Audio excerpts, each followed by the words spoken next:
কড়াইতে তেল, কিন্তু তেলটা কালো লাগছে কেন গো দাদা? ভালো লাগার তো কোনো কারণ নেই, তোমাদের এটা ভুলভাল কথাবার্তা। তোমাদের তোমার মনে হয় কারণটা দেখিয়ে দাও তোমরা যে আমাদের দোকানে কি করতে চাইছো? এই যে এত লোক কমেন্ট ভালো করতে চাইছো না ভুল করতে চাইছো দোকানে? আরে তোমরা যে কথা বলছো তো আগারই কথা, তোমাদের সঙ্গে কিভাবে বলা হবে?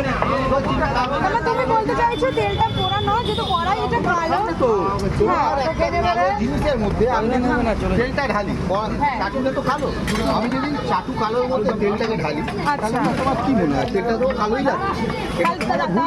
যারা যে কমেন্টস গুলো করছে তাদের উদ্দেশ্যে তুমি কি বলতে চাইছো? যারা কমেন্টস করছে পোড়া তেলে বানাচ্ছে, তারা আমাদের থেকে জলে যাতে বলে না, জলে মানে আমাদেরকে হিংসা করে। তাদের উদ্দেশ্যে আমি একটাই কথা বলবো, তাদের উদ্দেশ্যে আমি একটাই কথা বলবো, দেখবি আর জ্বলবি লুচির মতো। কি দিল দারুণ।